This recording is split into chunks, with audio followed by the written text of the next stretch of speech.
I want to thank you all for coming this evening.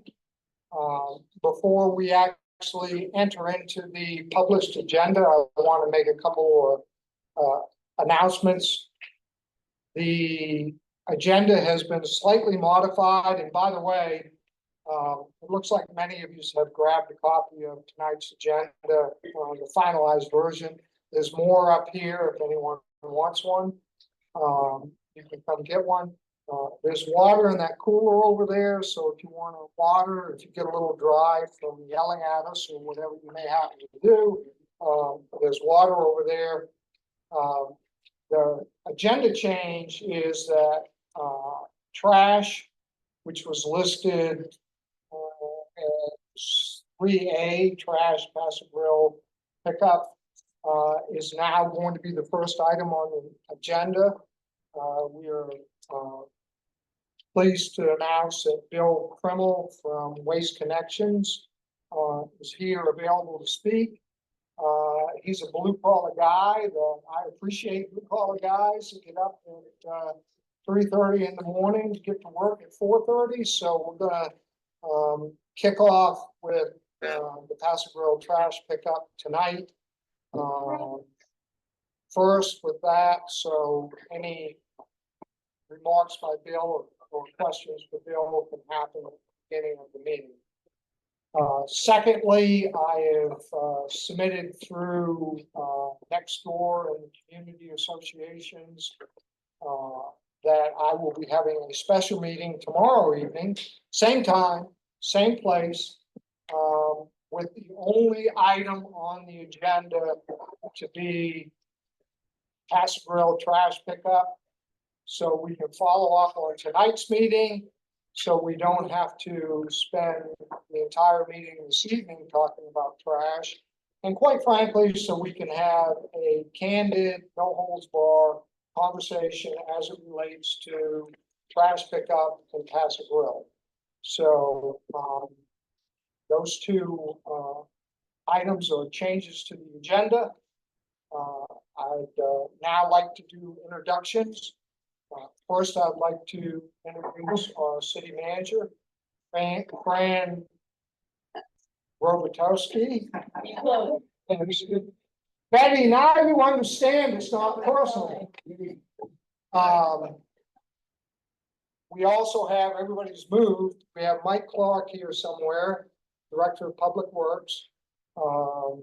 We have Mark Portugal, who is the information officer for the city of St. Pete Beach. And we also have the code enforcement officer of Pete Dewar, who's here. And finally, I don't think I missed any, everybody's moved on me here. So, and we also have our city clerk, Amber Lareau. So if I haven't missed anybody, that's the speakers for the evening. We also have Betty Wisniewski, the District 2 Commissioner here. And wow, did I get that right this time?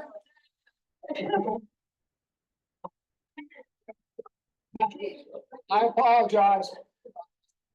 I do have a twisted tongue.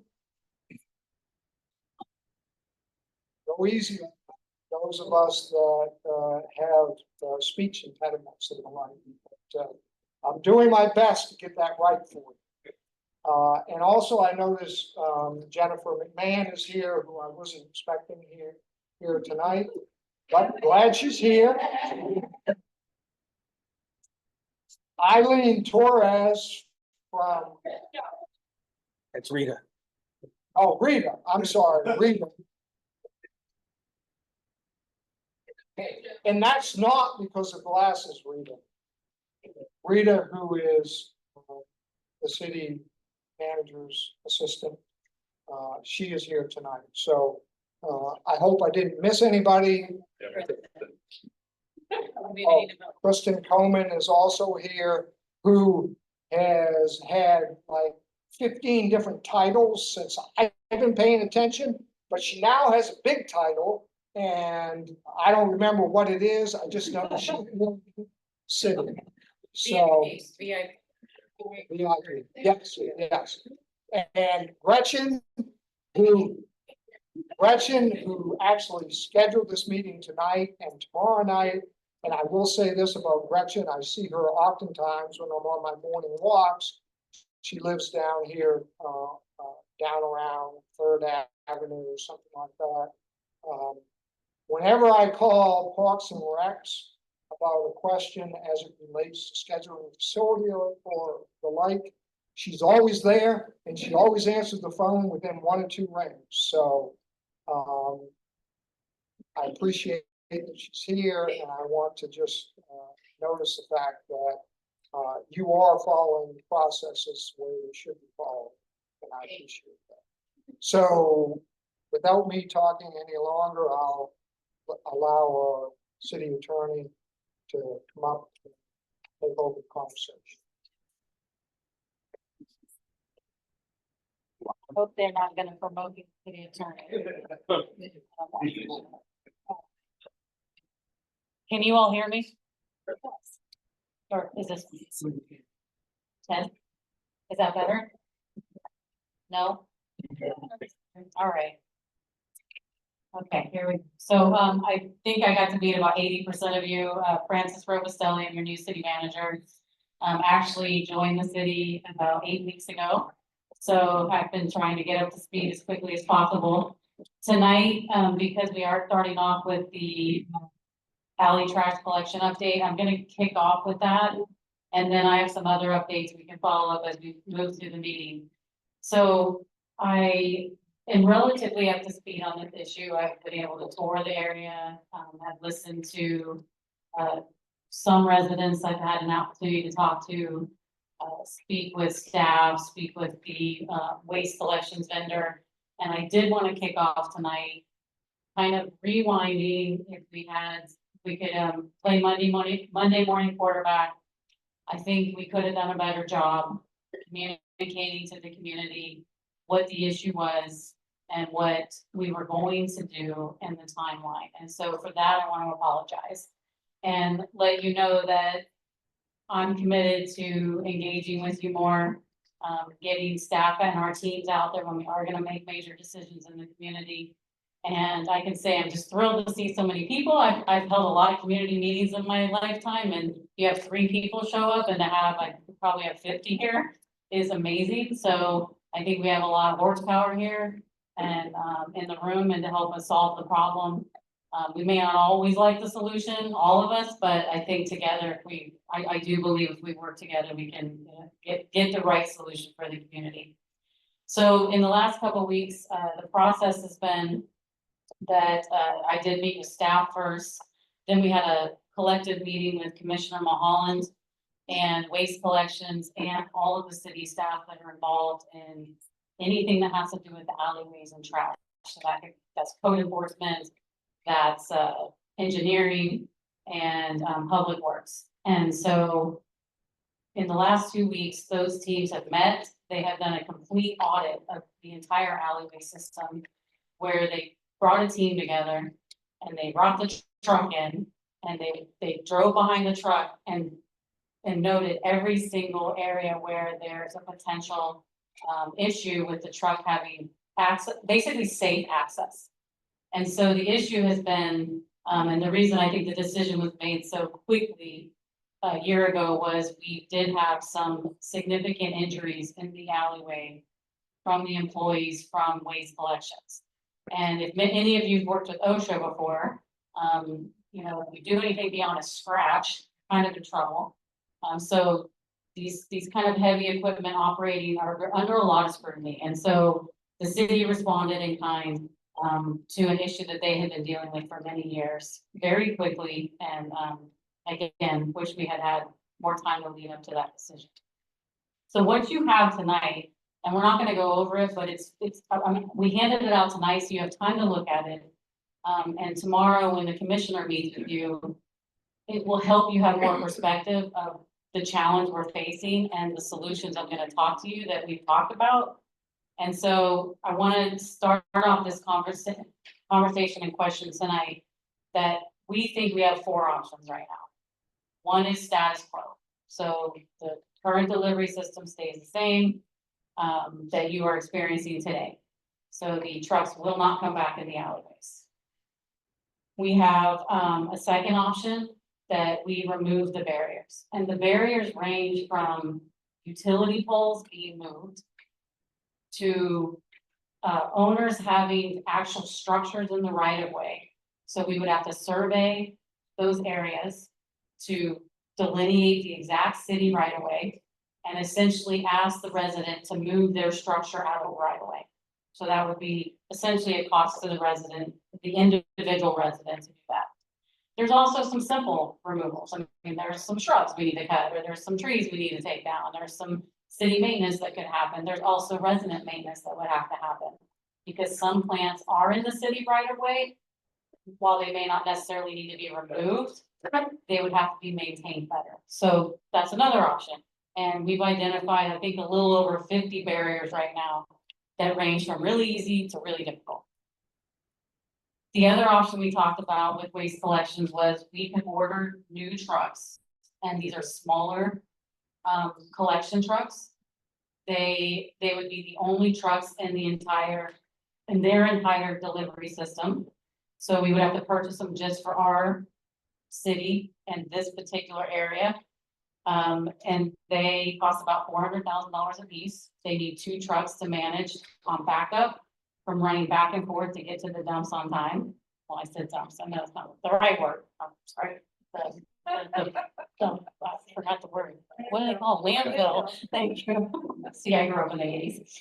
And then you have a cost associated with that, because now you're having 2 crews run back and forth because they actually have to make it to the landfill by a certain time or they don't get it. So there are some operational issues, so maybe $1 million, but we're not gonna talk about that. I'm just planting seeds. And to see how would we pay for that. The other option is this contract expires in 2026. So through collaboration with you all, we could go out for an RFP bid and see if there is a waste collection vendor that would provide the service and at what cost.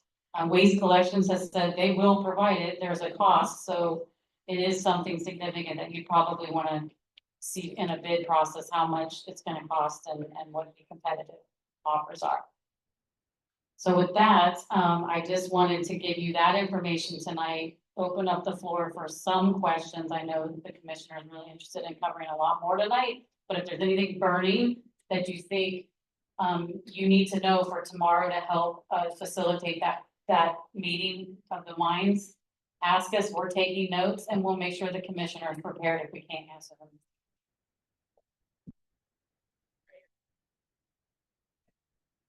I mean, Brenda, we've been dealing with this issue for over a year. Also, since trash has not been picking up and residents of Patrick Mill are doing half the work of Waste Connect, is the city getting their money back when the residents doing half the work now last year? There's been no change in rates. City, okay.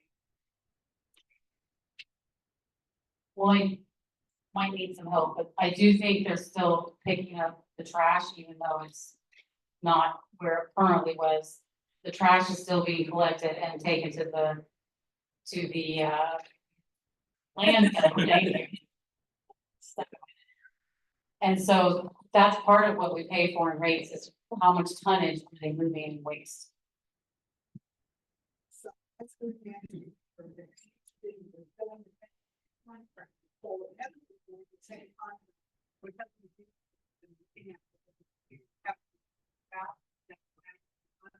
trade stuff.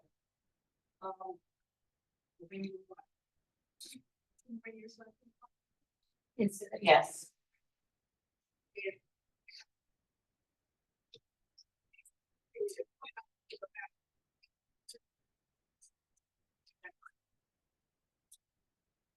I would need to look at the contract and see exactly what the rates are being set for what. I will say, unless I'm incorrect, I'll ask Waste Collections. They don't reduce manpower because of this new diversion of how they pick up trash, so they don't put less people on the truck.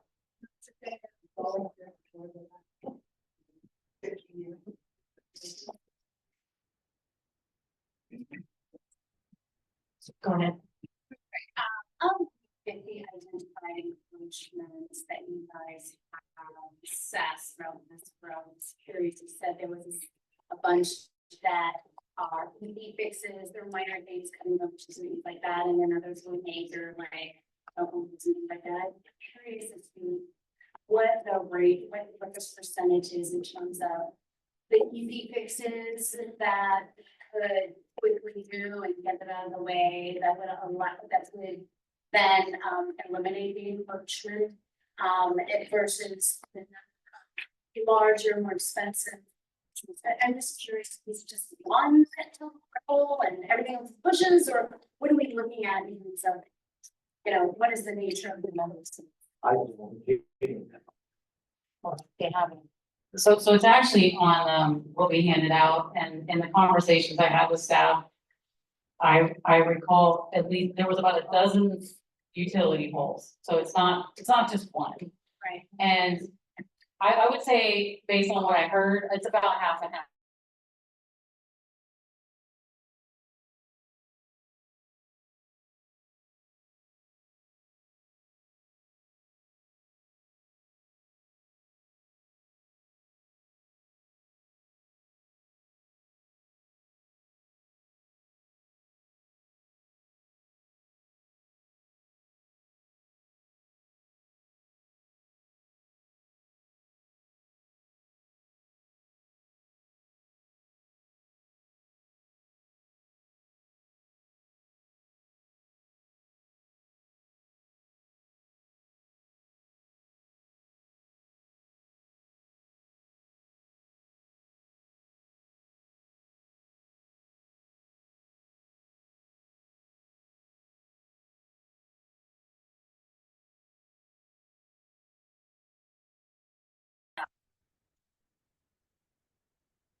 Is it feasible to have the commission scale on locations like addresses on the whole audit we did by tomorrow night?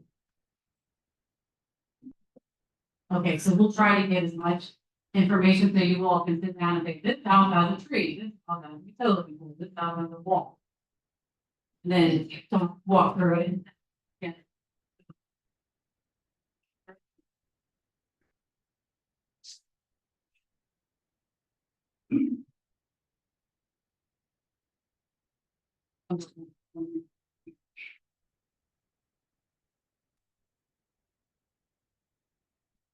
Birthday.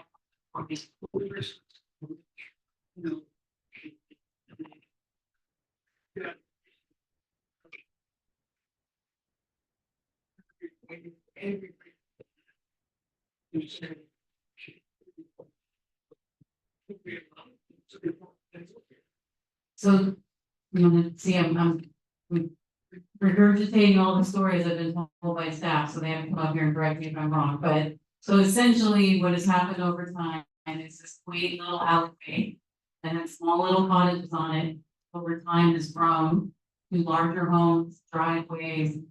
And in many instances, people have encroached into the city right of way.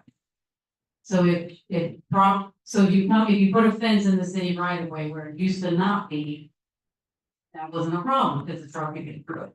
And so over time, there's been these tiny encroachments. The city could enforce to be totally, and if that's what you all want us to do, we can come out and survey the entire alleyway. And then work with each resident through code enforcement to have the residents comply. That is an option. We know that also has consequences. So let's just say we arbitrarily or unilaterally decided to do that. We would have 50 angry residents calling us because we're saying, we're taking your tree out. We're taking that beautiful biscuits push out because it's in the city right away. It's all going. Your wall's going. And so if that's what the community wants, we can work with you. It will take some time, but we just want to make sure that's what the collective wants because it will be very, very disruptive. A year ago, we had said, yes, we talked to everybody. There's one sheet that's there for the people that can do it. It's nothing been done. It's the same issue. But getting back to the utility, if we do move to utility, are we gonna have an enforcement of that going along to the utility holder, please?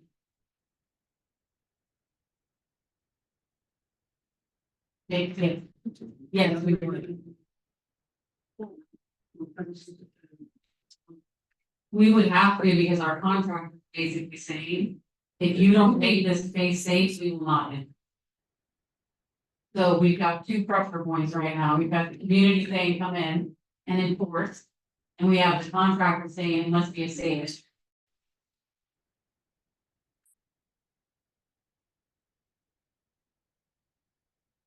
Yes. Yeah, and I'll say, just wondering, can we get width we need to have in the alleys for the garbage trucks? And what garbage truck is being used? I know a while ago, Mr. Clark went down the alley, they used a garbage truck that's the longest, biggest that I've never seen in Pasadena. And so, and there's even a video of that out there. And so I'm concerned that using an extra long truck for measuring and that truck's not normally used. So if we can get the actual measurements, I've driven it with the trash pickup guys. Certainly there's some issues, but this map, I think, is way skewed. But I don't think it's 12 utility poles, might be 3. So, you know, that's just me, but my credibility is shot. I think citizens have to see it in reality and not just rely on the map. So that's why I'd like to see if we can give that some of the measurements the trucks we're using. And with the alleys that they need to do going. Don't like the width of alleys and measurement of the vehicle, the clearance you need. Okay? Did someone else their hand? I did, we have a home in Hyde Park, which is also alley pickup. And there are some very narrow alleyways in Hyde Park. We have never had an issue with what's going on now in Pasadena. Never, to my knowledge. And I lived there for 30 years. So I don't know what happened. Never ago, but it's kind of crazy, you know, to go from alley pickup to street pickup overnight. And also, we have to slug our trash half a block because we have no access to the front and we're on Gulf Way. And also, I was wondering about Old Northeast, because I know they have some very narrow alleys in Old Northeast, and they also have alley pickup. How do they get it? They have smaller trucks. Containers shared. So he said they have shared containers and smaller trucks, Smaller trucks. which there is, that is one option. Same height. It's not. Okay. Maybe we should go with this. Okay, yes. Yeah. I think what's frustrating to a lot of us is that we've been talking about this for a year exactly. Yes. This, I haven't had time to review all of this, but it's pretty much the same as public works presented to the city 6 months ago. And the mayor said, okay, we'll fix this. Because it's in the city code, so we maintain the alley. That's the code, that's not being enforced. And so my question is, what has the city done in the last 6 months to fix any of these issues? I haven't seen them, so that's why I'm asking. My bad, what is the city done? Surely, To fix anything. I haven't been here, Because but I don't know. we've all been writing petitions and emails and letters and coming to the city commission meeting. And the mayor said, okay, we're gonna fix it. We're gonna take care of it. We're gonna get it back in gear. Nothing's happening. I mean, I can see, so. That's the frustration. We're gonna talk about it again tomorrow night. Great. What does that do for us? Let's see. So Neil, look, I've been on the job 2 weeks, I just want to create a solution. And as I just indicated, I'm here because of what the city hasn't done. Well, all I can say is, I'm willing to roll up the sleeves, try to find a solution, try to find a fix. It may not satisfy everybody. But all I can do is put the time in, put the effort, hear what you folks have to say, because nothing's really happened since. And anybody being honest with themselves would admit that.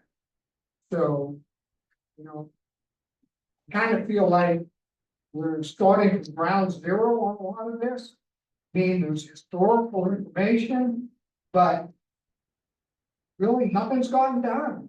And there's been no hard conversation. You know, if we have to have a hard conversation, I'm willing to have it. But at this point, my perspective, 2 weeks on the job. Kind of been the factor now. I'm in fact finding, and I believe the city manager fact finding phase. We want to fix it. We want to roll up our sleeves and do the best that we can, whatever it is. But like a whole bunch of things, I can't change what happened in the past. I'm here to try to do something about the future. Because like most people, I love living. It's the only reason I'm sitting here. So the effort will be made, I can't promise. Anyone, everyone's happens. All I know is I was trying to relatively brief working with the city manager that she shares similar beliefs about rolling up the sleeves and trying to make it. You know, complaining about the past. I got plenty of stuff. Like I said. So Joe, I think, look, if you just give people regular updates too, that helps too, right? Like your governance like that, here's where this is, and I think that would help a lot too, because you can't fix everything all the time. Right. And I think that's part of the reason why. Portugal's here and. You'll get a chance to talk as well, some of that stuff, which is one of the reasons we need to. We're kind of thank you for explaining all that, and I would start from today with solutions on how to resolve this, you know, keep in mind, like, we that involved during the summer. So thank you for saying that. I'm interested in learning what solutions are being assessed and what.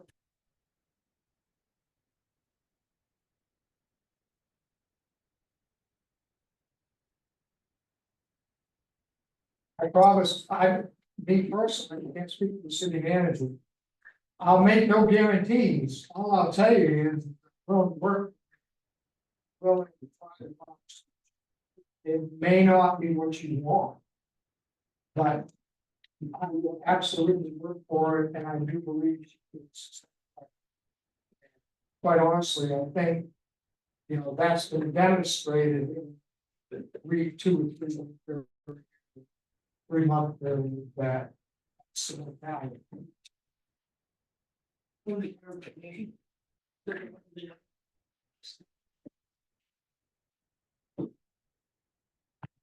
The contract would have to be amended, and then we would have to decide how that would be paid for. Oh,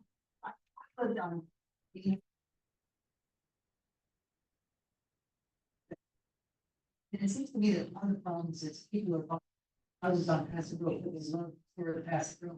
And then they tear down the bungalows and they buy they build these bigger houses that encroach on the alleyway, they encroach on the front, they encroach on the side. And if somebody is creating an issue because of vegetation or their or their driveway, then that needs to be addressed. All that stuff needs to be removed right away. Because obviously if they've gotten a variance, there shouldn't have been a variance granted, because that causes an issue with the alleyway. And this is my personal opinion. Great, you've been here since the seventies. To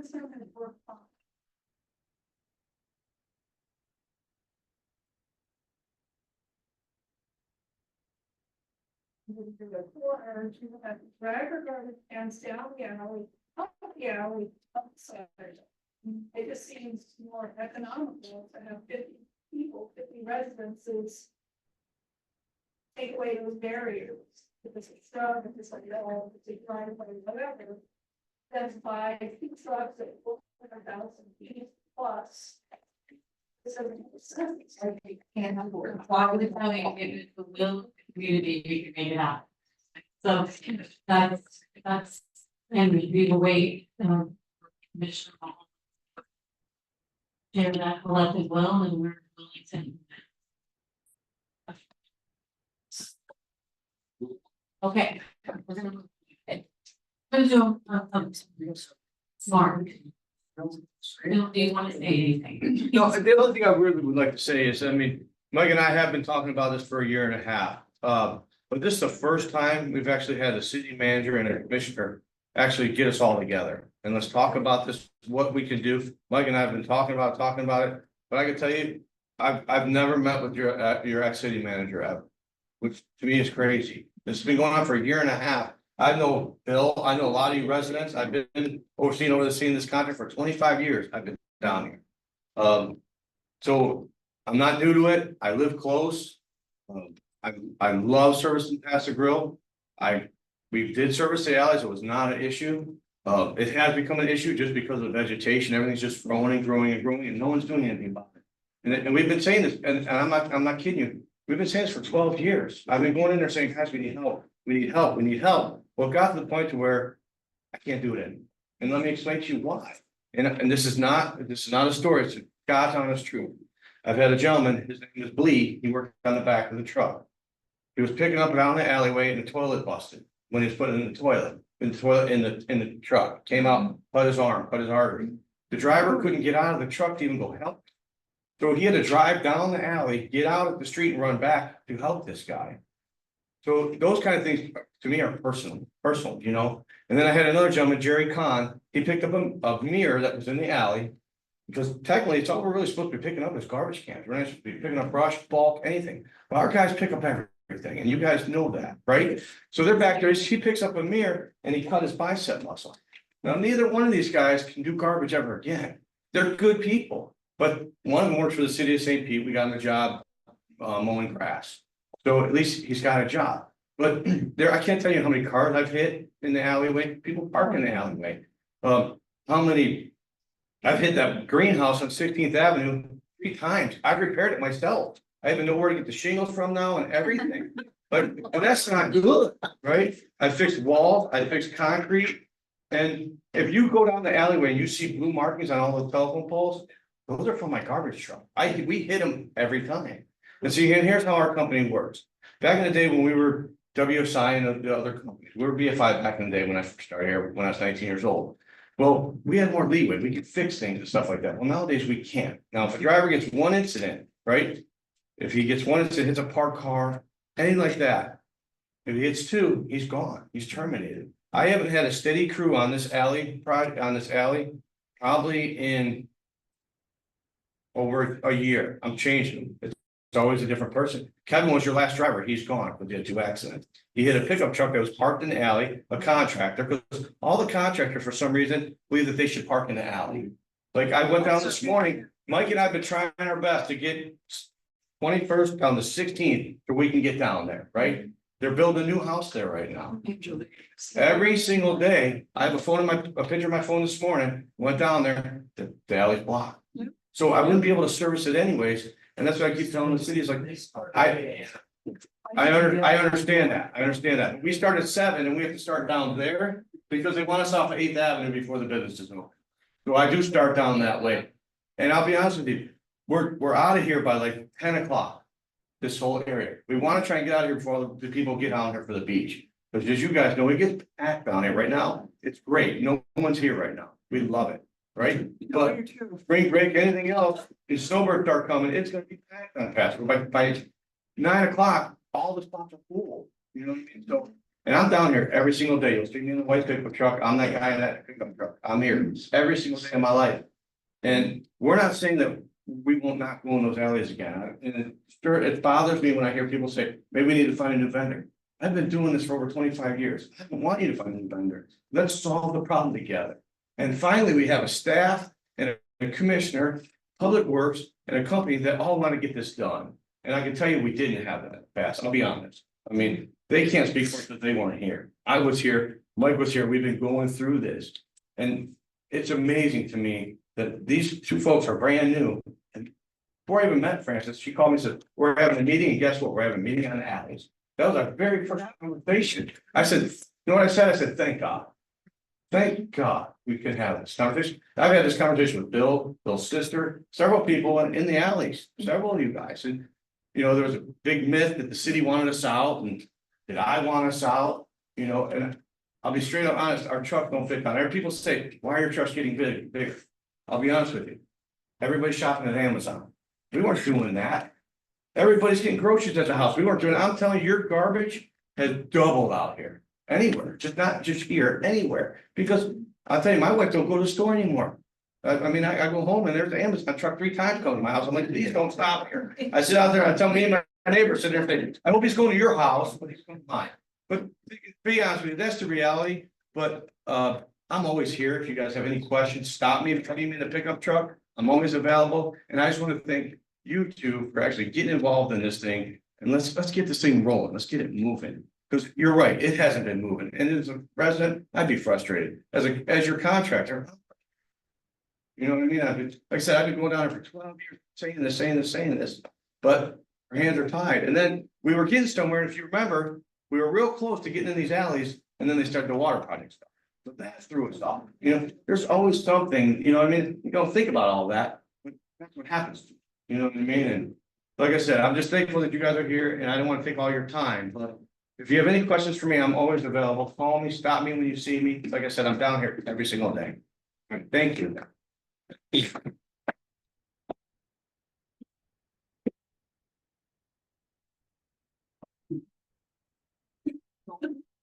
Alright.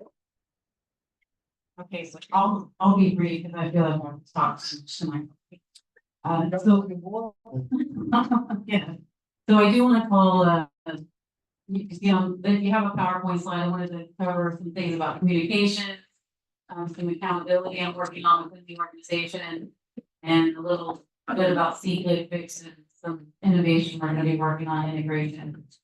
Also talk about changes in the org chart. There were a lot of misinformation about roles and clarity and positions, and so I am making some changes I want to talk about because that's in our budget update that will be approved next week.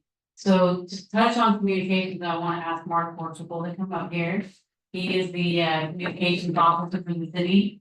And when I arrived, so I came from a bigger city and I'm used to having a communications person, and usually smaller cities, you don't have that luxury. And I showed up and I was like, oh my gosh, thank you. Because I'm a heavy communicator. I would push out so much information, you might wish you had read email from me.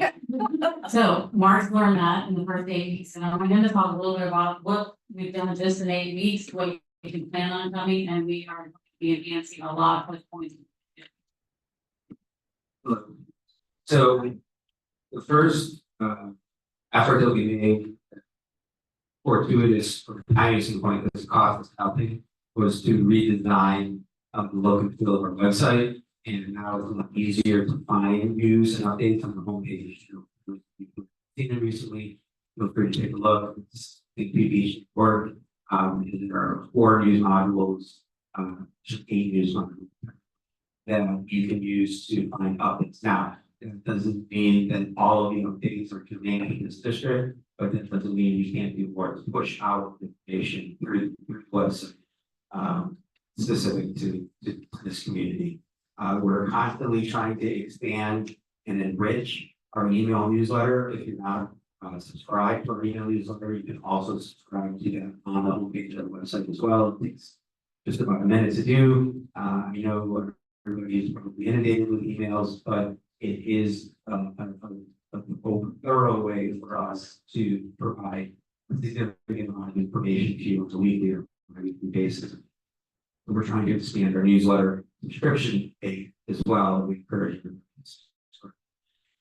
The other thing that we did recently is we reactivated the city's official government page on Nextdoor. The interesting thing about Nextdoor is that through the government account, you can target specific neighborhoods. So if there are updates that are specific to this district, this neighborhood, we can push those out for those of you who feel comfortable with social media. So we are working on additional communication projects beyond those core three, which are digital. One of those communication projects will be a printed yellow newsletter from days or so. And if there's additional information, again, that's specific to this community, this neighborhood, that you're looking to hear from us about on a regular basis, you can communicate that to the commissioner, city manager, city hall, me, and we're happy to expand and enrich and specify the communication that is for your neighborhood as much as we possibly can.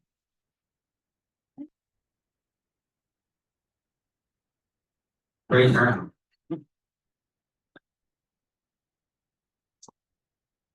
Yeah. Oh, sorry, go ahead.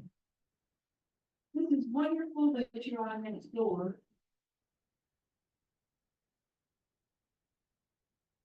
You go on next door. Because she has been on next door as the commissioner and as a lead person pulling people's posts here under the two names.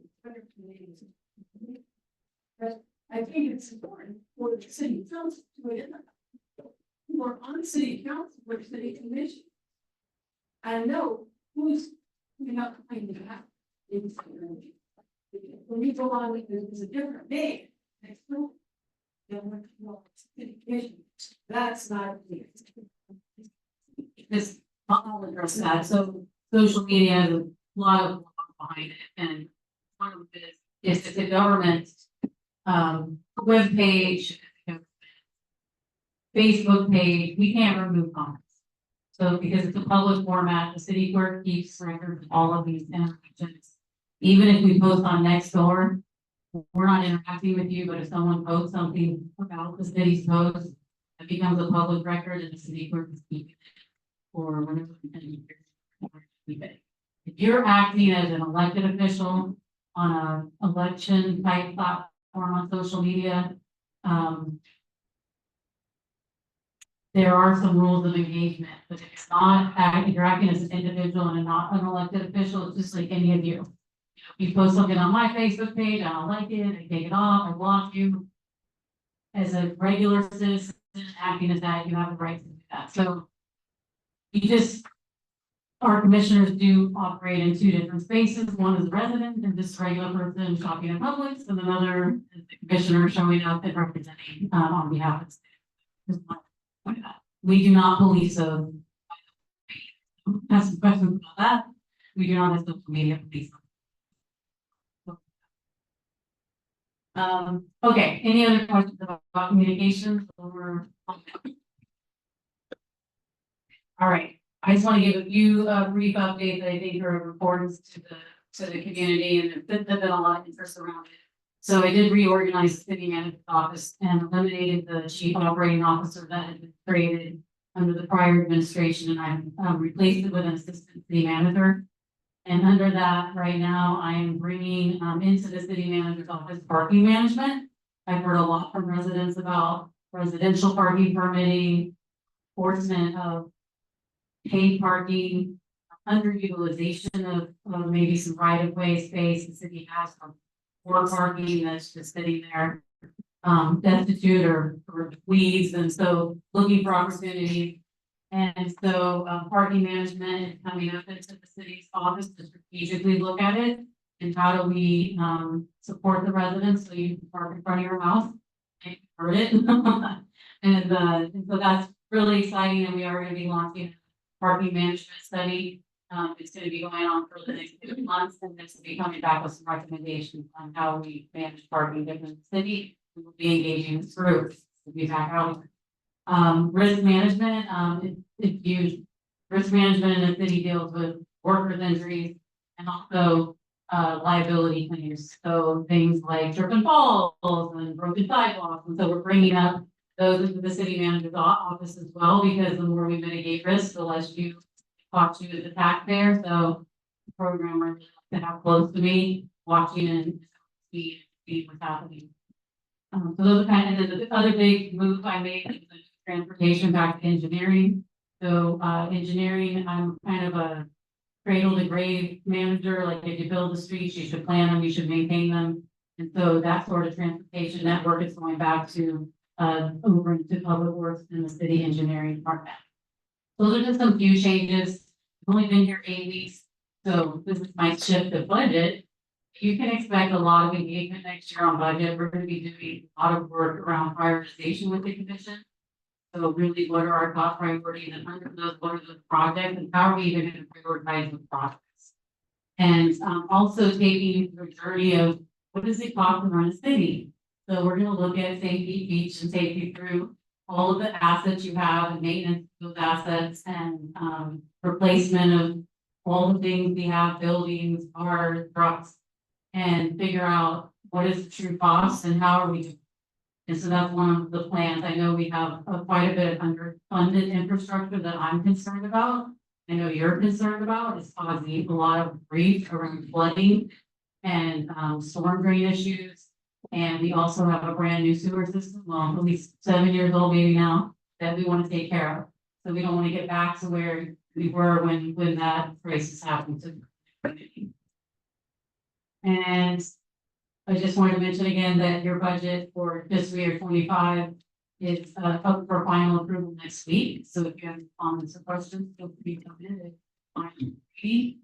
And I'm always of the mindset, once we approve the budget, we kind of start the process of next year's budget. So we are going to be doing a lot of work in improving it, making it more transparent, and having it be more user friendly for the general public, that you can read the numbers and you don't need to be a CPA to understand the plan. So that's the goal. With that, if there are any questions before I pass it on to Mike. Just in general, who owns fixing like all the water leaks? Is that St. Pete Beach? Or Pinellas, or who owns that? Because there's a lot of water leaks, right? Yeah, there's a lot of water leaks in the roads, right? It's Pinellas, and who owns fixing the road then? That's what I mean. It seems like there's a lot of. Projects, so maybe. Any other questions before I mean, I'll be here.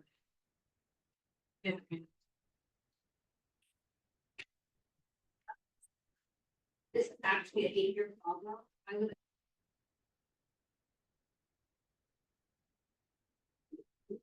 Their company that is in operate, leaving down rains, and ever since then, street is flooded. I sent videos, an email. The response they came out and actually did confirm that the company down there still have to be fixed.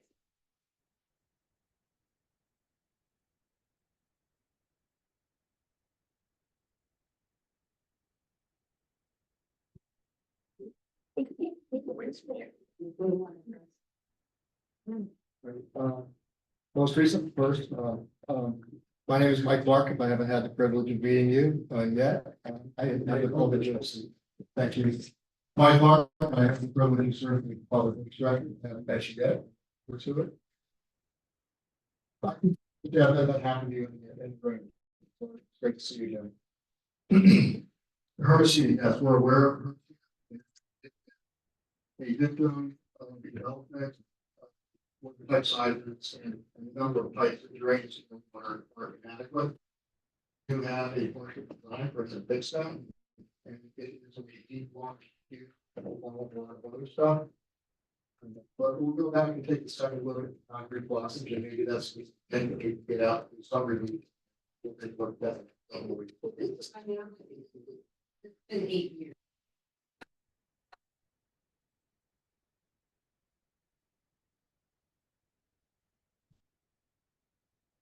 What address was that? The address for the flood takes place, the address is 3138, the house that was built that have the. I'm at 303. Well, if I remember correctly, there's only 3 stormwater outfall structures on the here. And so I think, the one on the north side of the street connects to the one on the south side of the. The north side connects to the south side. Okay. Mike, can I interrupt you for a second? Folks, I'm seeing hands start to go up. Maybe we can move to the agenda. And then at the end of the meeting, hopefully we'll have time. For answers. May have a problem with labs, more efficiently. So just make the mental note of whatever your question may be. And I hope that we can get all of the questions. Thank you, shotgunning questions as we're going through the comments by the presenters, probably not the most efficient way to do this meeting. So I ask you to hold the questions until everybody's speaking. Thank you. I can address the water issue very quickly. We have reclaimed water, which is state owns. We have the potable water, which the county owns. And we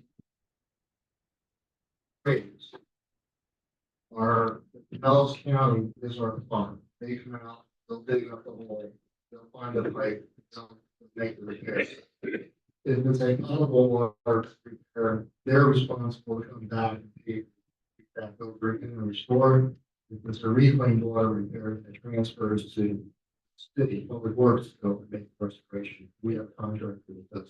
Seems like there's a lot of those, like, if, like, we can say that at the end, but it just seems like there's a lot of those going on, right? So, Across the city, right, then you've got 40. Yeah. Contractors schedule level like that. We know we have plenty of current sort of. We've got a couple of items here. As approached you all, phase 1 is complete. There was a lot of talk about cap elevation being raised and all that. I know there was some slide communication at a commission meeting that I was part of. Pretty happy. It is what it is. The cap elevation is at the city code 5 feet. I thought that perhaps it was a little bit low, and I said in the commission that we would raise the cap. Well, the cap was already at 5 feet, give or take an inch or 2, so there's no physical appearance the cap was raised. Phase 2 is coming up in the capital program for next year, FY26. FY26 for design and FY27 for construction if we're currently placed in the program. And so it is currently projected to be a capital elevation of 5 feet. And if the commissioner would like to have a conversation with city manager and public works about a different elevation, I'm sure we're open for that. See what will be completed. The end of FY27. As this currently sits in the capital program. And as the city manager mentioned, the budget, once the FY25 budget is passed, she'll be working on the FY26 budget, and perhaps this becomes the issue that the commission wants to bring forward. Well, that came in. We'll see what it is as well. And We connect to a privately owned seawall. We connect to a privately owned seawall inside the boat. I'm asking away at 12, where you fix the seawall, this portion of seawall, if you didn't fix it, it's already caved in at 12. Where that is privately owned seawall, we connect to. I think we're talking to the owner already.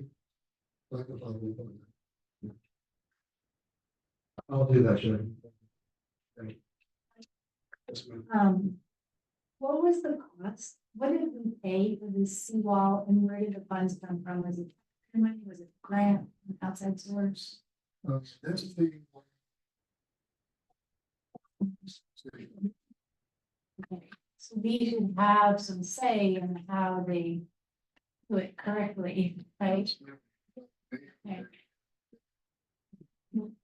I mean, because we've already paid a lot, right, for what they did. Folks, please, can we wait to the end? So, all the speakers through their comments. We'll take questions at the end. Just think back to the most efficient through this meeting. We only have so much time. I'll stay here to midnight, but I can't answer. So, I think the best way to do the meeting is allow them to first speak. Hopefully. We'll have Mike, I must say, I love to see the excitement. for infrastructure. So let's see here. Moving on to the beach nourishment project. I don't know if everybody's had a chance to go out there and see the. That is a U.S. Army Corps of Engineers, but design enhanced. The sand dune elevation is at 10 feet. And that is a new brilliance. You know, the building. We're passing by the front of Paradise Grill, moving to the north. Contractor still expects to be complete all the way to 22nd Avenue by November, maybe the end of November. Fine, Mother Nature gets a vote. And so if we have rough weather out there, rough seas, the contractor has to seek safe haven for the barge and the like. And then asked about the tide flex valve, so that's the road from 21st, 28th Avenue. We are bringing forward a project in the capital program and fiscal year 26 for the retroactive designs for that and construction follow probably either late 26 or 27. A lot of you, or all of you, are going to or have experienced the Pinellas County potable water line replacement and new meters. The automatic meters are going in. So that project is in its last phase. And they're still telling me that they're going to finish up by Christmas. So it's not one of those projects where you see a whole lot of work taking place, right? You know, in one big area. It's just a lot of little stuff happening in a lot of little places. So I'm gonna have to bear with that. There is another replacement in design right now. And it, I don't know this, but Sierra Verde's drinking water passes through Pasadena. At 9th Avenue, there's a line that goes across the Sierra Verde under the water in the bag to be replaced. And all the way to do that is to drill it in. It's got to go deep. And the drill rig is going to sit right out there on 9th Avenue by the shuttleboard ports. But when that happens, 9th Avenue in some form or fashion will be shut down. And we'll have to work closely with you guys on your deliveries and the service your business there. And we're going to lose probably all the part for quite some time. Maybe about two months or so, maybe three. Expect that maybe sometime in the spring. Here, when we get a tighter date from the county after they go through their process, we'll be pushing it out so we can take care of business there. Gulfway is also scheduled for complete repaving. It's kind of falling apart. It has been now for a few years, so that's why it's on our radar screen for fiscal year 26. We have completed the design. Always a challenge. Actually, this whole peninsula for stormwater drainage is a challenge because all the rainwater that falls flows to the bay down the avenues. And so we've got to get the paving on Gulfway extremely precise so that the stormwater moves in the right direction.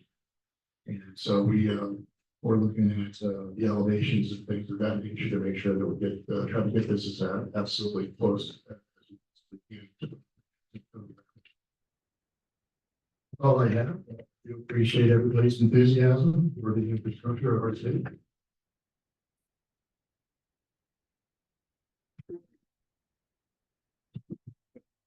Well, you were done. Yes, sir.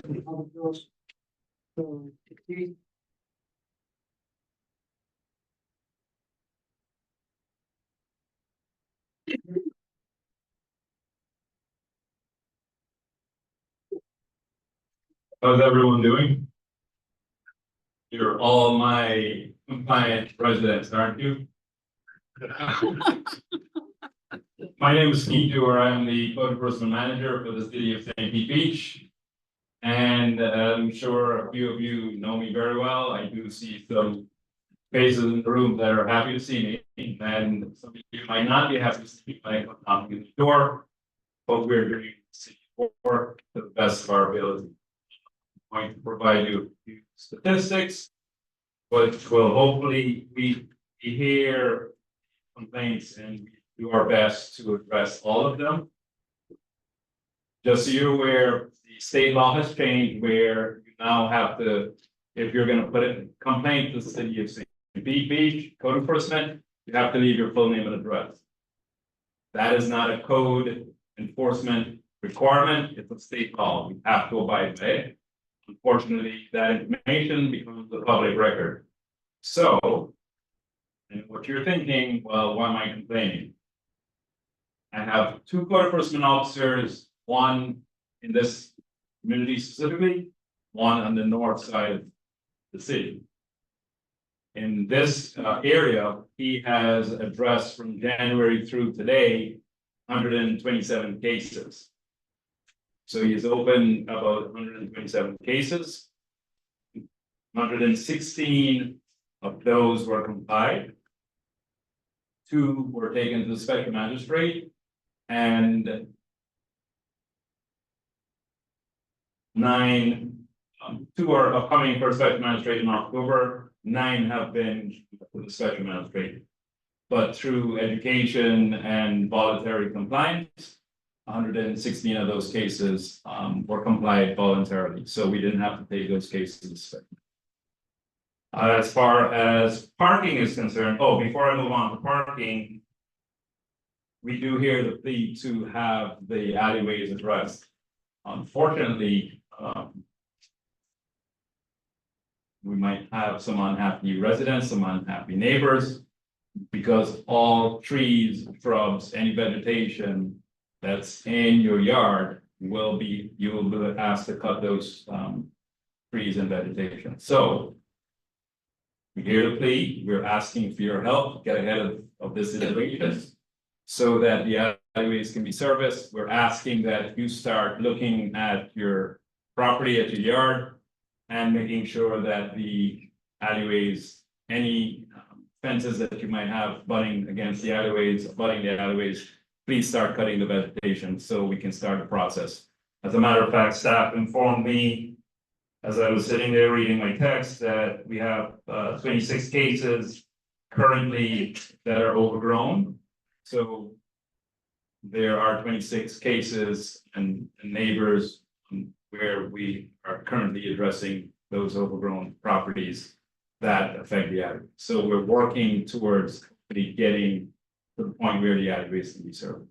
As far as parking enforcement is concerned, I hope you're happy with our efforts so far. And we can always improve, and that's our aim. Citation that we've issued since January is 4,382 citations. That's specific to passive growth. And as a matter of fact, we can include the 2 blocks north of 32nd, so just beyond Passive Grill to the Don Cesar boat ramp.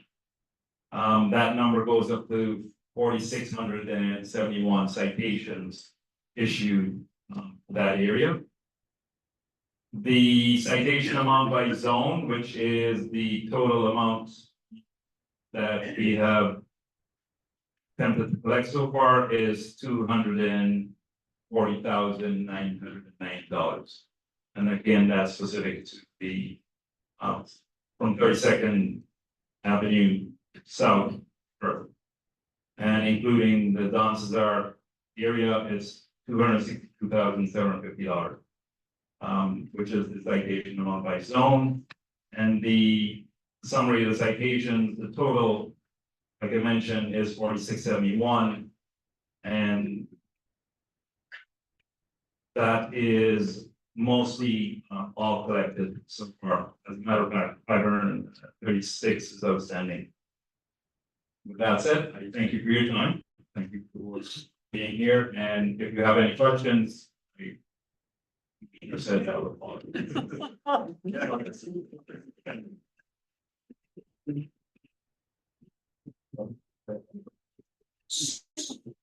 You all hear me okay back there? Do I need to use speak? No. So we have a little over 20 minutes of published time, and I think we can run over maybe by 15 minutes or whatever, possibly, if it's productive. So we've got, let's say, a half an hour for question and answers here, give or take. I would say that if you have questions that you feel I can answer, or you want to ask me, I will stay afterwards and answer questions that maybe might be directed at me only. That way we maximize our time with city officials. So that said, I'll start trying to go around the room. Chris? My question is to Mike. Like we were in this room, I believe, and we talked about it in the sea one, you said, you tried to answer that, people understand it. You said it's going to be something like 8 to 10 inches tall or something like that. So I'm gonna go back to my earlier remark, where there was a lot of speculation, I don't know, it's at 5 feet. Anything that I said otherwise, forget it, that's what I can't change. I mean, a lot of things were said. And incorrect, or. Yeah, that was unfortunate. All the same, say in the meeting, I heard you say it, there's going to be some number of issues of height. Why is it 5 feet? That's right. again. What I said was incorrect. It should have been more accurate. I said it's not pre-designed. The wall is at 5 feet, it was designed to be at 5 feet. Said. Did not change that.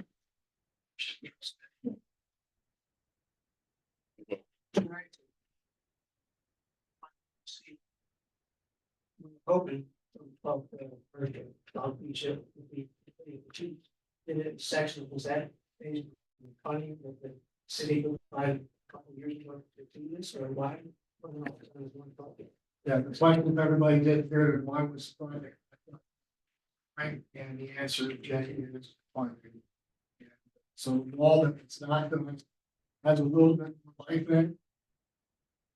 We'll get that right place. It was a money issue. It was a lot of money. This is just more of a general question. It seems like a lot of stuff is breaking, especially those water lines. Is that just a wrong observation? Like in Vina, they're like every other day, it seems like their whole water's leaking, and then, you know, those holes are like there. Is that, or am I just like seeing that wrong? In other words, is that kind of normal business, or is it just a lot going on? John's question. Are there more? Saying answer is no, sir. You're saying more. Yeah.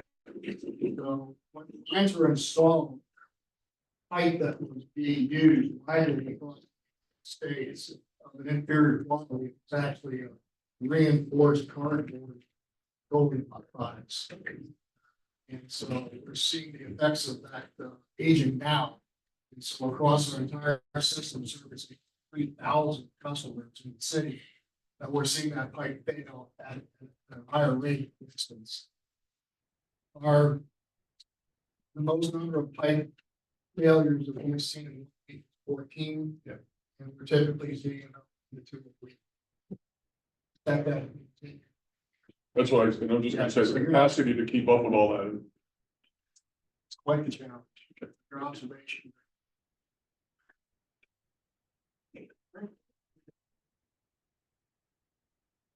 That was basically a very heavy duty product. That was your force. Big heavy like a Duke Energy truck or a Spectrum truck that parks on that, those things start to collapse right away as well. Anyway, thank you. First Avenue, you to fix and fix.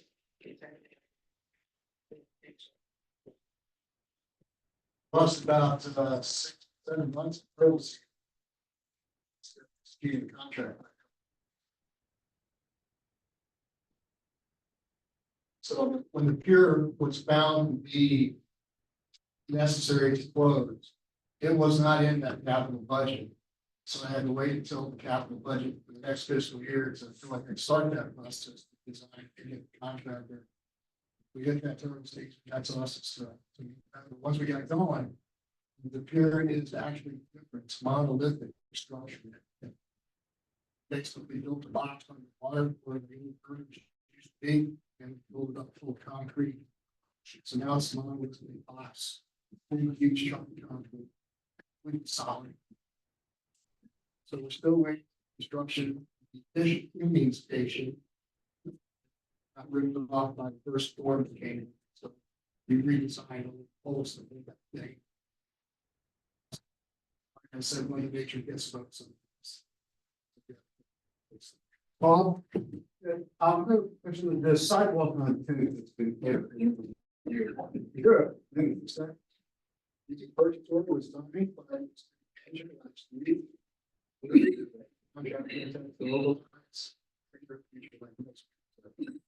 And it will remain. I think even before the Historic Preservation Commission on the decision about something there. And it's going to go back in. So original that's what I'm doing. They come up with the top of this. Finally get the contractor got his money. So you're gonna leave the trees and push on the leave. Leave the trees in place because. Yes, ma'am.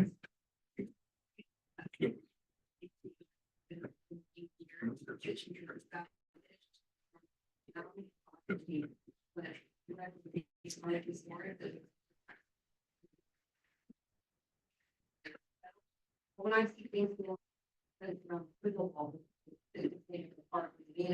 but when our stage money, we just get, you know, when, and like I said, if you said, because when it's. And once again, just so I'm straight. Referring to rain, somebody pours concrete in that creator. One specific drain, like, right, I know, you know, Mr. Clark had mentioned that there were several drain issues, but you're talking about one specific drain. And, you know, yeah. You know, we did it, you know, I'll be there. Okay, I think we are gonna try to get somebody out there to take a look at that and see if somehow we can some hours. Yes. Let's see what that's looks like. You have some tools that can address that. But you brought up 2 other issues that I think are important for everybody to know. You see, when your street gets water on top of it, and you see little bubbles coming out of it. That's the natural occurrence of trapped air in the ground working its way through the place. Don't get them great. Especially after we've gone through a drought, we get our first rains. It's kind of interesting. It is. The second thing that's important to note that it addresses stormwater problem. That we're using defense fund called stormwater. General fund. So it's a special fee that we pay. And that's the source of the funding. And those projects compete for a limited amount of funds, all things stormwater related. And so that's how prioritization gets. I know we have the number of the guy that owns the lot who built that house.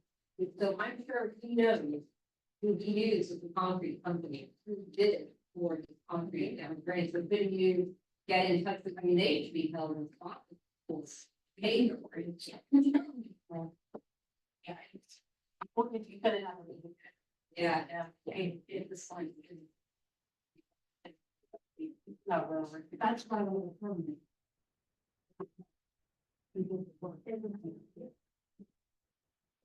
Ma'am, you raised your hand. Do you still have a question back there?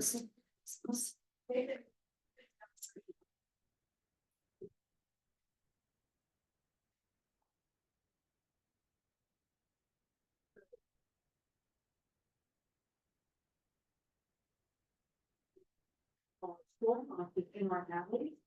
Majority of them are filled with sand, unmovable, and the pipes are either totally disintegrated or breaking down and disintegrating. So I'm sure that's not helping with water issues. The storm, any thought on that, or you gonna repair those?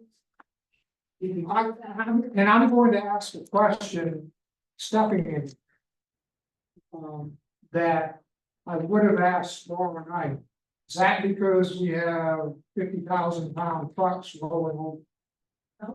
Okay, I just wanted to ask that question.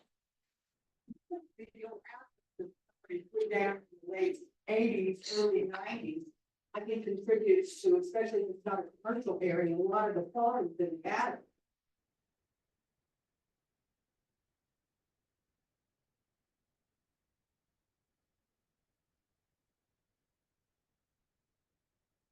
Down the road, the water just sits, and there's no place where to go, so of course the holes get bigger, and so it'd be nice if, as time goes on, some of those roads with the old asphalt, if they go and do something, to get rid of it, make it whole like a truck. I agree. So be careful. There are some, what we think are storm drains that connect the pipes that are actually French drains that were put in by a predecessor for him. And they have proven to be very difficult to maintain and don't function very well for very long. We are abandoning them as we go along. There are a few stormwater inlets and alleyways that actually connect the pipes, but there are few. There are 2 alleyways that have been built in shell in the last 3 years, 1 to 18 to 19. First, second. Design of the alleyways. Basically uses the trick that we learned in World War II, island hopping. To get more. Building runways and sand beaches. There's a text grid underneath the shell. Shells crushed by the trucks. It seems to be working much better for one drainage and perforates. You don't want anybody to use the alley, if they can put it down.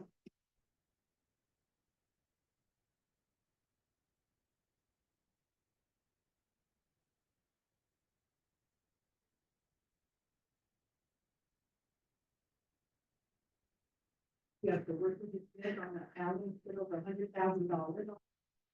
Not that I'm aware of, certainly that's the question.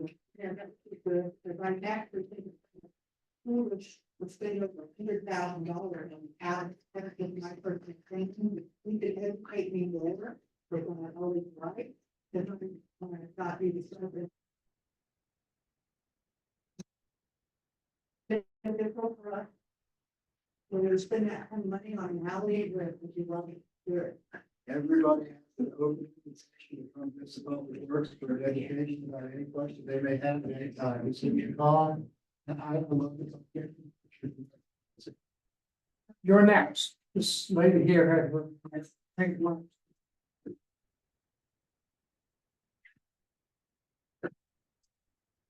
I don't have a problem. We're on pace to do 1 alley restoration every other year.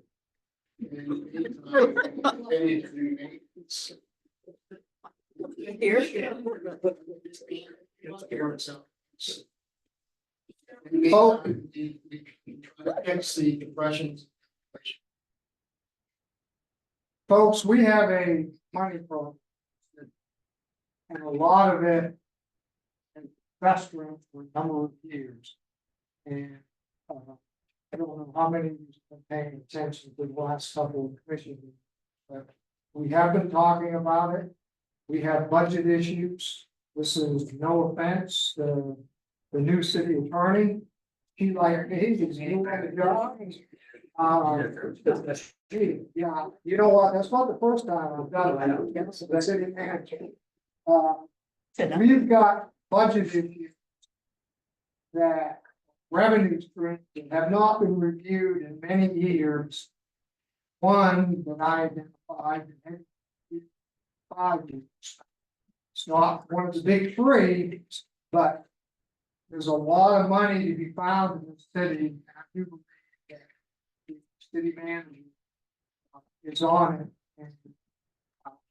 And, as I've said, I'm on it. Because we have a lot of needs for the city and there's a lot of ways to get revenues that haven't really been looked at in recent years. I hope that we're gonna, well, I know we already have some things that works. It's not gonna fix anything in the near term, but hopefully starting next budget season, we're actually going to have an opportunity to create revenues in the city.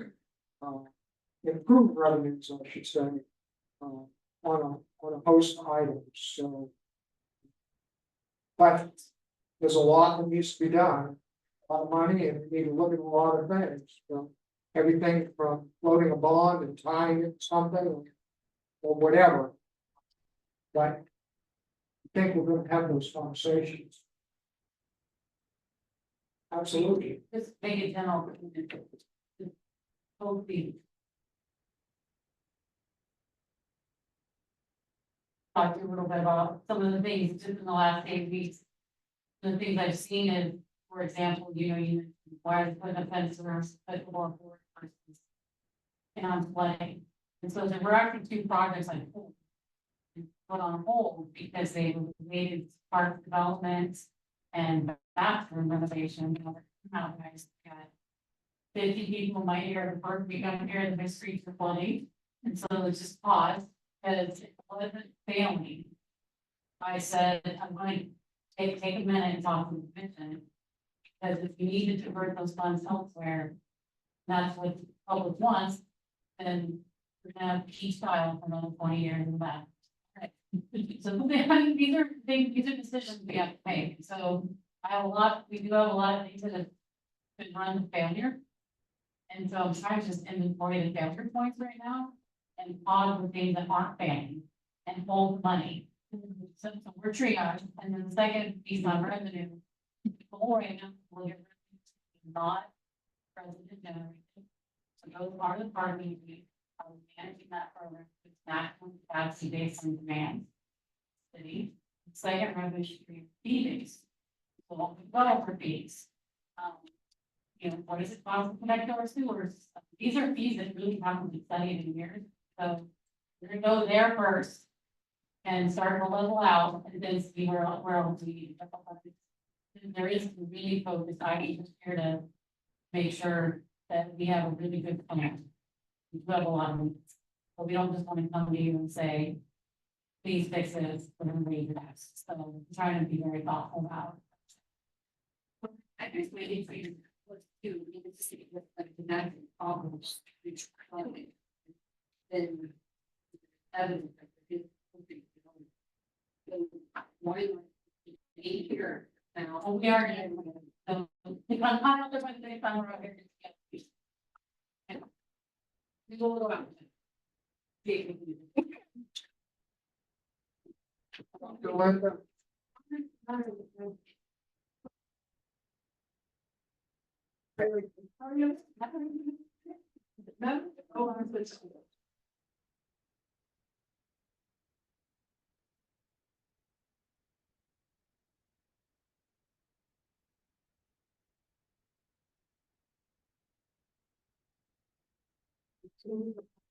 That big here.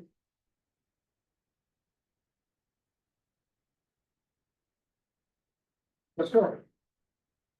That's regarding the drainage of your way. I'm sorry, sir. I'm sorry. My question is regarding the drainage of Pacific Way. I understand that there are there are a series of issues that need to be addressed. I understand that there was an issue with Bob, the one we got. There are some storage tanks that I understand that are not working properly. And there has been no servicing done since it was begun 4 or 5 years ago. Is that correct? I'll try to answer your question. I'm not the expert, but I have, in the last 3 or 4 months, become somewhat of an expert on it because you're not the first person that I've heard that from. So, a number of years ago, I think it was when Passmore Way was redone, there was what was hoped to be not a solution, but an improvement in the drainage on Passmore Way, and there were check valves put in place with baffle boxes. And long story short, that design ended up not being great. Or not working great, I should say, and there was no real easy means to service the valves. There's a new design that is currently planned for one, at least in Don Cesar Place, another one that's in progress up at Bella Vista, just recently approved for small amount of additional funding that will basically test the new design, which allows for the valves to be in a vault that can be easily or relatively easily removed and serviced, and the baffle boxes to be moved further back so there's less contamination. So there is something in place to fix that long term. The hope is that it works. The expectation is that it works. But there is a recognition what was put in place isn't working now, needs to be mitigated or replaced. I don't know how you explained it.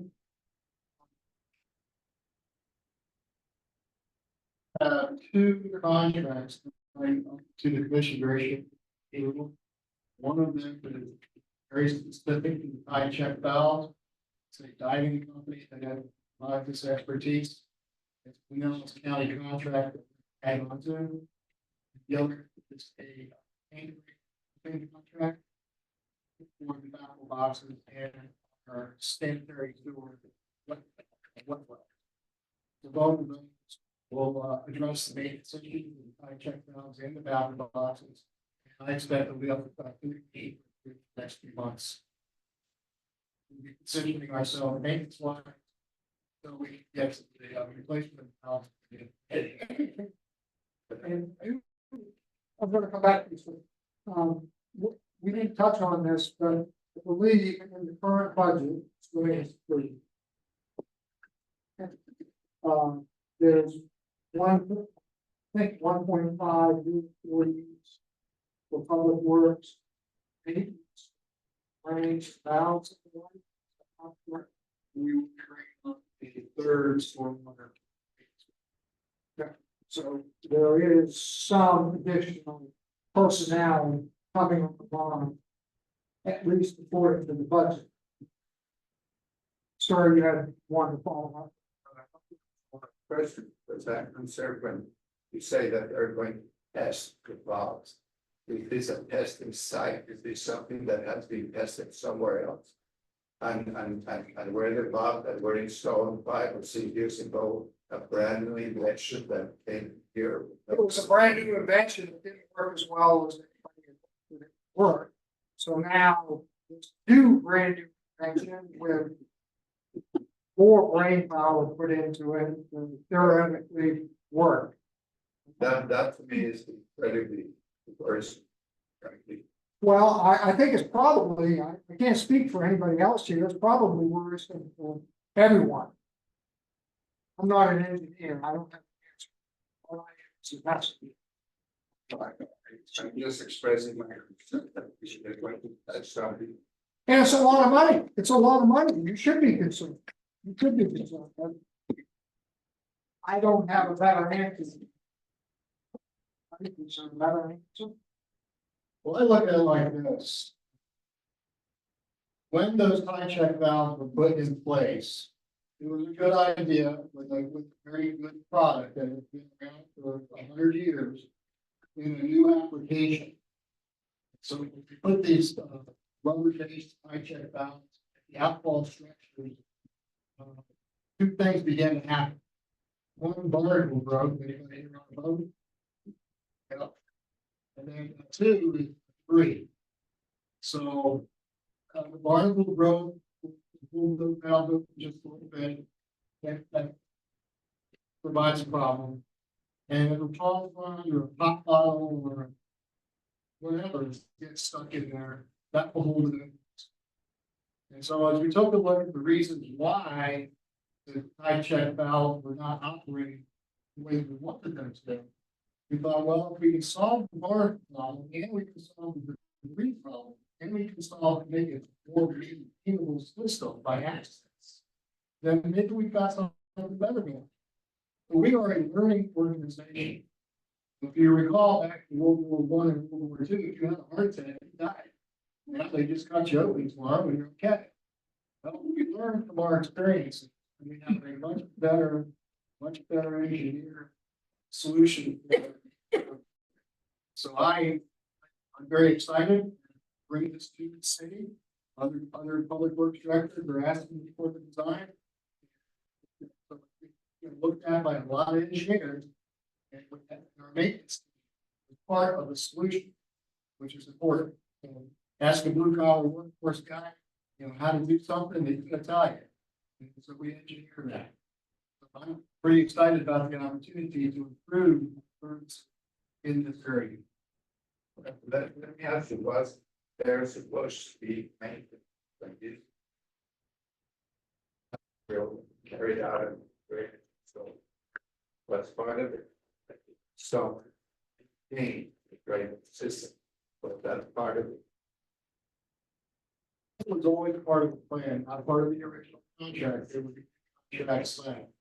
We didn't have contracts and they came and went. They either expired or they performance issues. But like I said, we're bringing two contracts to the commission. One for high check valve maintenance itself and the other valve box maintenance. And hopefully that will get us to a point where we'll be better positioned in time so that we can have a better performance while we ready.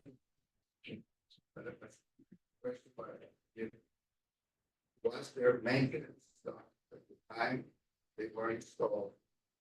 Today, you're talking about the future, that there may be both sides. You all do maintenance of that, the drainage pipes and the valves.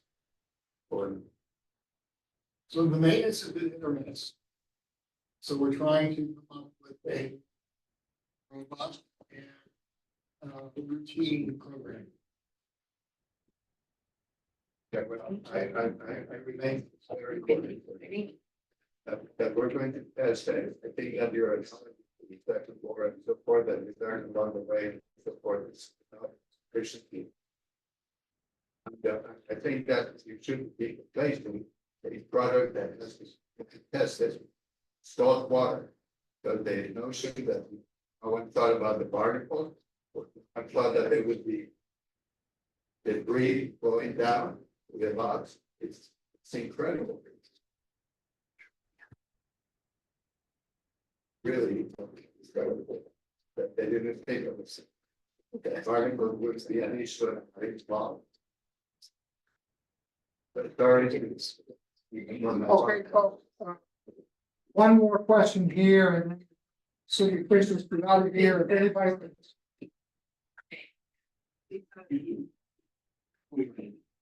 Because, and it's probably sitting in its. So it's over here. Yeah. Is it right? Okay. Did not want me to say, ask her. Well, somebody came over here. So, Okay. was your question for a city official or something? I was gonna direct it. Okay. Okay, I'm like,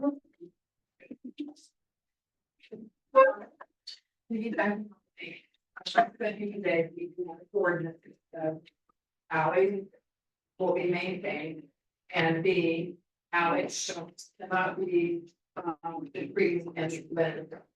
And I didn't know that we had any impediments until waste management that. My question is, on who's responsible for making the maybe, as we get to the point here, there were so many violations. When we have a city ordinance that is to maintain that in place, we have so many violations that waste management could no longer go safely down. How does that work? What is the chain of command? Who checks to see that everything is fine? Report that we need. So I think you probably heard from you heard from Wade Connection tonight. Some of, I would say, at the end of the day, the management should make sure that the policies and procedures of the commission adopt. And if it can't be enforced, they can't. As I will tell you 100%, no city 100% enforces everything all the time. There just aren't the resources to do it. So you end up going into reaction. And there are policies that city managers may make based on feedback from the community that we only want you to respond to complaints. We don't want you to be proactive, we want you to be complete based. That could have very well been a policy decision at some point in the community space. Because the community was younger, the infrastructure wasn't as old, it was a tighter knit community, tourism wasn't high, and so you're seeing the community ebb and flow on policy. If we're shifting now into a space where, okay, we maybe relaxed for too long. You know, then you'll see people shift and react, proactive, but we're gonna enforce everything. I'll tell you, I've arrived here, there's been quite a bit of proactive enforcement. Listen, residents not happening. I have at least one meeting a week right now, 8 weeks for people come in and saying why it doesn't really care that my fence is 7 inches beyond the property. So it sounds easy, but as soon as we that's why I think it's good for talking, because as soon as we go out there and start enforcing on that pro residents, guarantee you. Are going to be full of complaints and conditions bombarded. If that's what the community wants, the commission will stand on. So to say, sorry, And the code. So if the cities have them, and but we're not complying with them, we're allowing, why are they there? because as soon as we start doing very, very focused enforcement, because we'll have to do focused enforcement on this allocation. And I'll have to redeploy this team. Because there's not enough. People on your team. 2. So 2 plus B for the whole city, every violation you could possibly think of, and never can find them. Just the ones that are better trash. Yeah, so that. Yeah.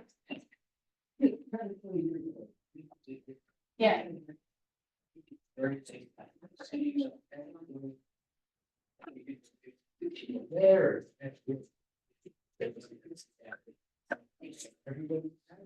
Yeah. But we're talking. Somebody does do it.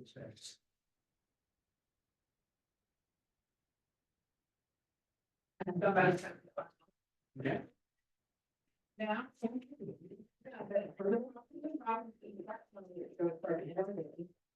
That's where it's gas station. Actually, it way services had enough of it because they have power in the city, that there was issues they upset the areas. The city's dragging. So it was not. Yeah, I would think, I just want to know what the chain of command is, should these have, I don't know, is there something we should have done or could have done, myself.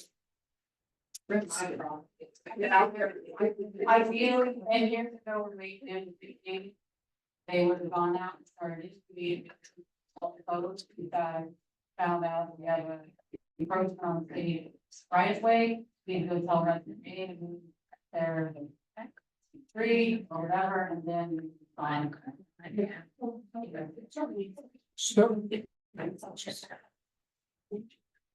So we'll, anybody wants?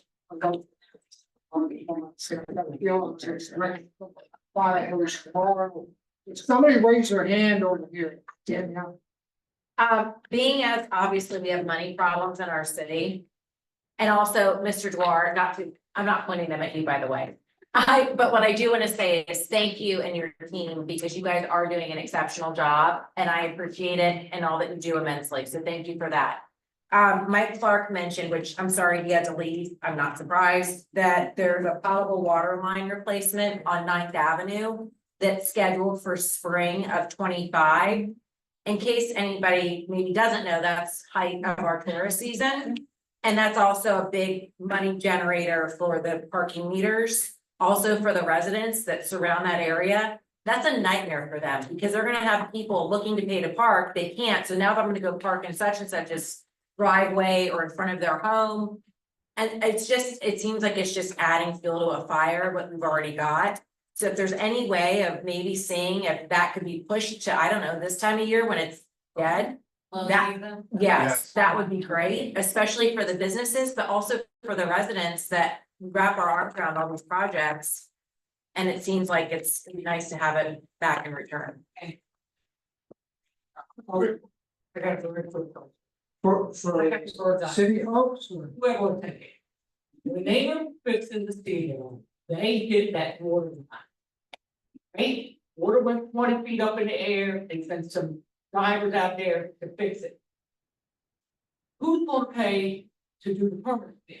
Because all they did was put Band-Aid. They couldn't. Right, you're saying contractor should. Yeah. That's interesting. Not sure. So usually, we need to check on this specifically when new, but usually the contracts hold the contractor liable for the repair. I mean, I fit So I'm like a bird on you. So my question. I mean, that's. We may be within the window, I don't. The one. So they just did seawall. That's a real. Because if the water main goes over to Terra Verde, they didn't have no water there. Okay. Why is the water? In spring. Who thought of that? Come on. That is no tear down. What is that? We, folks, we gotta let city officials go. If anybody has any questions, thank you. I'll hang around till. Glad to try to answer the questions. Thank you.